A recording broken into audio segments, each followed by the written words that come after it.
peut-on savoir, grâce à une analyse d'eau, l'origine de la pollution fécale d'une plage? Ne nous mène-t-on pas en bateau? Le maire de Landunvez désigne, analyse à appui, les oiseaux marins comme l'origine de la pollution de sa plage. Pour le maire de Pleubian, ce seraient les chiens, toujours à partir d'analyses. Enfin, à Saint-Michel-en-Grève, le maire l'affirme, ce sont les humains qui sont la cause de la pollution fécale de sa plage. Mais quel type d'analyse est en mesure de discriminer de façon aussi évidente les sources de pollution? Ce seraient les analyses de marqueurs bactéroïdales.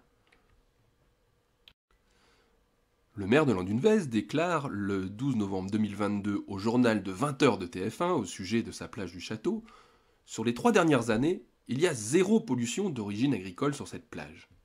On a des pollutions d'origine humaine et des pollutions d'oiseaux de mer, d'oiseaux sauvages, lorsqu'il y a des colonies qui restent longtemps sur les plages.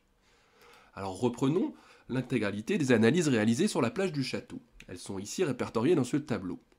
Et on peut remarquer que non, ce n'est pas vrai, il y a une pollution d'origine agricole le 18 juin 2020 où on voit que le marqueur ruminant et le marqueur porcin ont été détectés. Ensuite, on peut voir qu'il y a une seule analyse révélant la présence de marqueurs oiseaux de mer. Et pour une raison très simple, c'est que c'est tout nouveau, ça date de 2021, ce marqueur n'était pas encore recherché auparavant.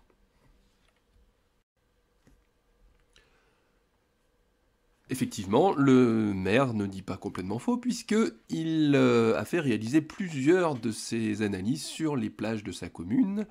Et on se rend compte que effectivement, on trouve sur toutes les plages de l'humain ou des oiseaux de mer. Alors, on détecte le marqueur oiseau de mer sur toutes les plages, et même quand il n'y a pas de pollution, parce que sur les analyses qui sont repérées ici, eh bien, il n'y a pas le seuil de détection d'une pollution, puisque ici, nous sommes à seulement 480, 640 Escherichia coli. C'est tout au plus une analyse moyenne. Alors sur quelle base s'appuie la municipalité de Landunvez pour accuser les humains et les oiseaux de mer dans la pollution de sa plage du Château? Eh bien sur ce rapport d'activité qui a été rendu dans l'année 2021, où quelque chose chagrine, c'est la partie basse, tout en bas là, donc, du rapport, où on voit que ce document a été rédigé par l'adjointe à l'urbanisme et à l'environnement. Il a été vérifié par un technicien de la CCPI et approuvé par le maire. Alors il n'y a absolument aucune caution scientifique, ni même de bureau d'études derrière ce rapport.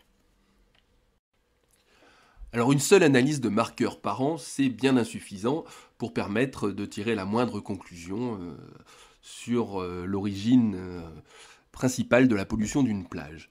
Alors des analyses bien moins coûteuses peuvent permettre de commencer à élaborer un début de protocole. Et c'est d'ailleurs ce qu'a fait la municipalité de Landunvez dans son rapport, puisqu'elle a fait réaliser des analyses de concentration de bactéries Escherichia coli et d'entérocoques tout au long du ruisseau qu'on voit ici. Donc c'est le ruisseau qui se jette sur la plage du Château.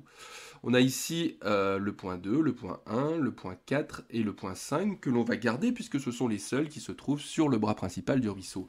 Donc on va écarter le point 3 et le point 6.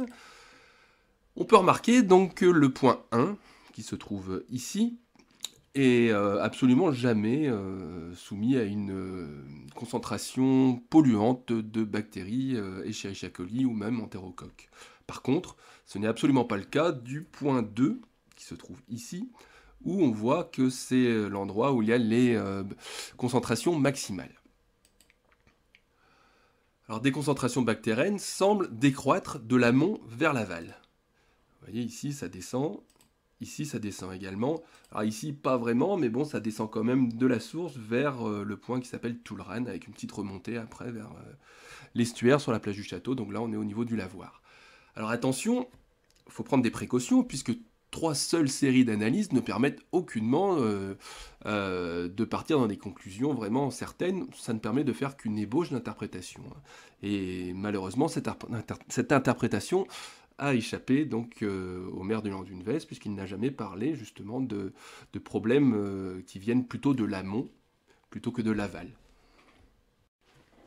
Alors une question se pose. Pourquoi donc rechercher les marqueurs bactérioïdales dans l'eau de mer alors que de toute évidence la pollution semble venir de la Terre, en amont? Eh bien un document peut nous éclairer un petit peu. C'est ce profil de vulnérabilité, autrement appelé donc le profil de baignade de la plage du château. Alors dans ce document, on peut trouver une page, la voici, où sont répertoriées les activités agricoles sur le bassin versant de la plage du château. On repère ici donc en violet les parcelles où l'on trouve de l'épandage agricole et en bleu-vert ici, on voit les zones où il y a du pâturage. Donc ce document-là nous démontre de façon évidente que le bassin versant de la plage du château est un bassin versant qu'on peut qualifier de très agricole. Sur cet autre document qui a été construit par les associations, à partir donc du plan d'épandage de la société Avelvor, qui est tout de même une porcherie industrielle où il y a en permanence 12 000 porcs sur place et qui produit 26 600 porcs charcutiers par an, eh bien on voit ici les zones en jaune qui sont toutes les terres d'épandage d'Avelvor situées sur le bassin versant de la plage du château. Donc cet élevage industriel épand sur le bassin versant de cette plage polluée. D'autant plus qu'on peut trouver dans la littérature scientifique, comme ici dans un rapport d'Ifremer, la comparaison entre les flux bactériens des hommes et des autres animaux à sang chaud. On peut repérer ici qu'un homme produit par exemple 2,14 10 puissance 9 Escherichia coli par jour. Pour une vache, c'est 5 fois plus, et pour un porc, c'est 30 fois plus. La SARL Avelvor déclare traiter 90% de son lisier. Elle épand donc, au minimum, puisque tout est déclaratif, 10% du lisier brut produit de 11 730 animaux équivalents, soit le lisier de 1173 animaux équivalents.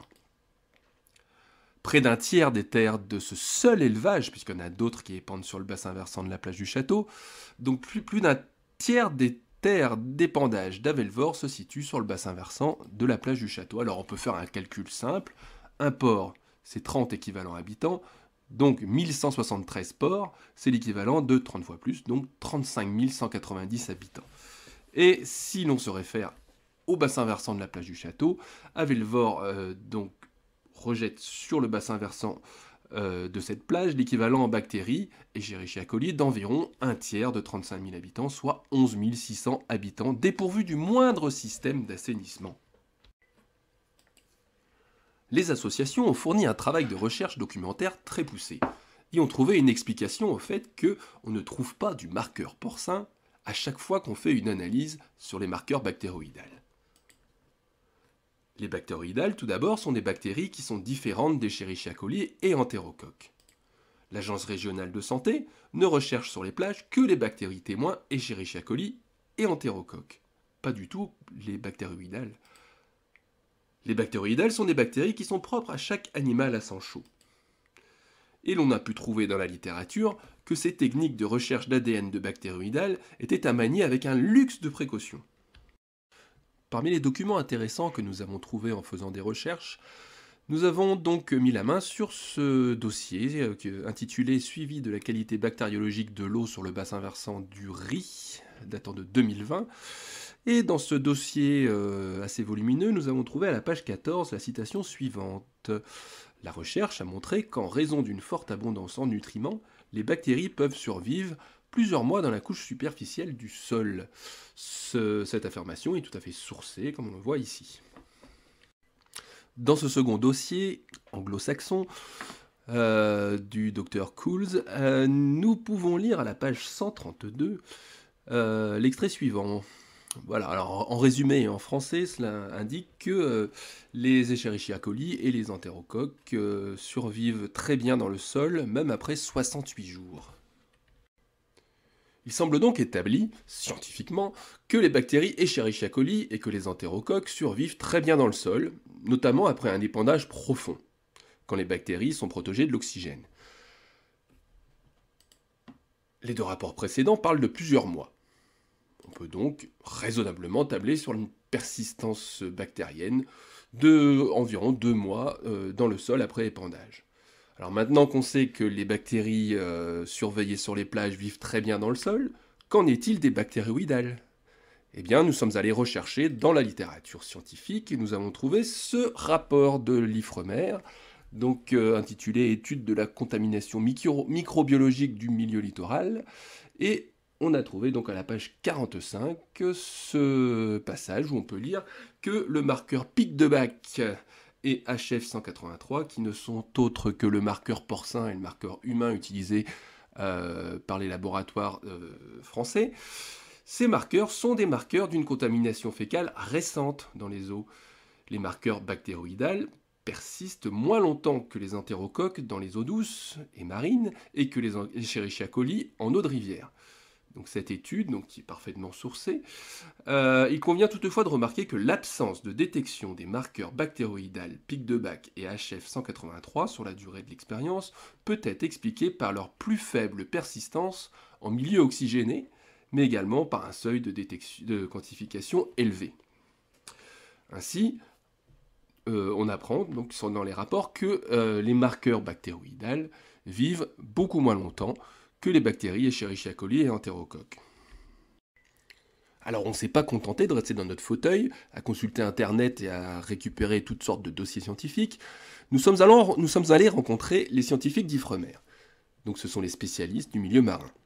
Ces scientifiques sont reconnus mondialement sur le sujet, et ce sont eux qui ont découvert certains des marqueurs bactéroïdales utilisés par les laboratoires d'analyse. Alors, que nous ont-ils dit? Que les bactéroïdales sont des bactéries anaérobies, c'est-à-dire qu'elles disparaissent très rapidement après leur émission dans l'environnement par l'action de l'oxygène. Si un épandage de lisier a lieu 15 jours avant, il est très improbable, si une pluie survenait, qu'on puisse retrouver le marqueur porcin dans la rivière, parce qu'il aurait disparu depuis bien longtemps, bien sûr. Pour détecter un marqueur, il faut nécessairement que la source d'émission soit proche. Alors, qu'elle soit proche, dans le temps, on vient de le voir, mais aussi dans l'espace, puisqu'au bout d'1 kilomètre dans la rivière, par l'action des UV du soleil ou par l'oxygénation de l'eau, eh bien les marqueurs disparaissent très vite. Il est également important de définir un bon protocole d'échantillonnage avant de lancer une étude. En comparaison, Ifremer a mené des campagnes d'analyse de ce type dans la baie de la Fresnay, dans le 22.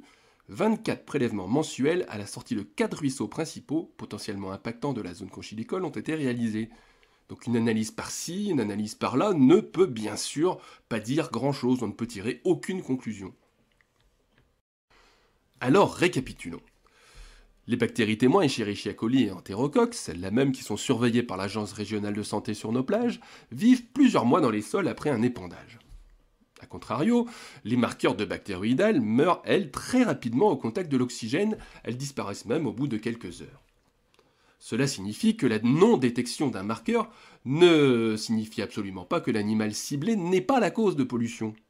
Ou encore que la détection d'un marqueur ne signifie pas que l'animal ciblé est la cause de la pollution. Cela signifie seulement que cet animal évolue à proximité du lieu où a été réalisé le prélèvement. Il faut, pour réaliser une analyse sur les marqueurs, être en présence d'un échantillon qui soit pollué. Il faut donc éviter toute dilution. Alors pourquoi donc aller faire des analyses dans de l'eau de mer alors qu'on sait très bien que la pollution vient du ruisseau, en amont? Il faut, pour réaliser ces analyses, choisir des dates qui soient pertinentes. Donc il faut choisir des dates où l'on a des chances de trouver le marqueur porcin, par exemple, donc au moment des épandages. Le plus important, bien sûr, c'est qu'il faut que les protocoles et l'interprétation des campagnes d'analyse soient confiés à des spécialistes, Ifremer, la BOCEA ou autres, mais ne pas confier ça à n'importe qui. Retournons maintenant dans le fameux dossier réalisé par la municipalité de Landunvez. Ce même dossier qui nous apprendrait que la pollution vient des humains et des goélands. Eh bien, ces quelques rares analyses qui ont été prélevées sur la commune de Landunvez, sur plusieurs plages, ne nous apprennent pas grand-chose en fait. Ces quelques analyses ponctuelles nous apprennent seulement que des humains et des goélands évoluent à proximité du lieu de prélèvement. On ne peut donc absolument pas écarter l'éventualité d'une cause agricole sur la base de ces seuls résultats.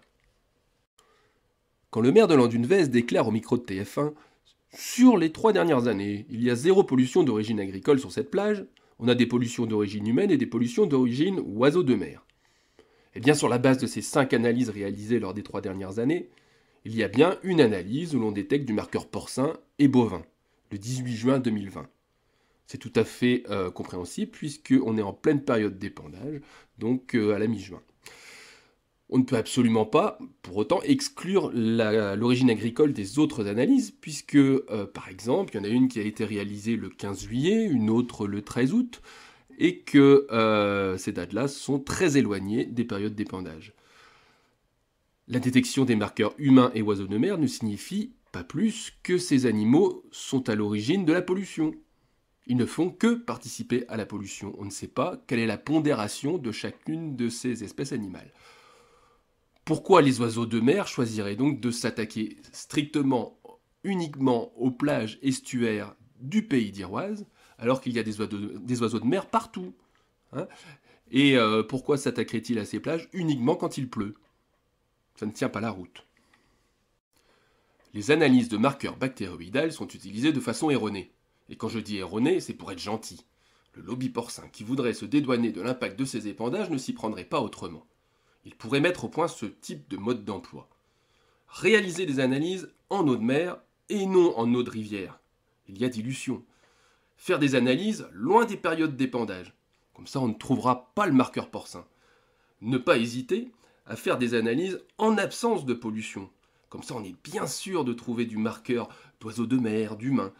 Rechercher le marqueur oiseaux de mer, on le trouvera à coup sûr, même quand il n'y a pas de pollution mesurée. Ne surtout pas utiliser au plus près des parcelles d'épandage, c'est beaucoup trop risqué. D'ailleurs, le SMS envoyé par la société Avelvor aux journalistes de TF1 est sans équivoque. Je cite : « Dans les dernières analyses, on ne trouve pas de porc. » Outre le fait que l'éleveur et le maire semblent avoir accordé leur violon, on comprend surtout qu'il est grand temps de faire la lumière sur ces analyses très particulières qui sont détournées de leur usage réel. Ces analyses servent une toute autre propagande que celle des défenseurs de la nature.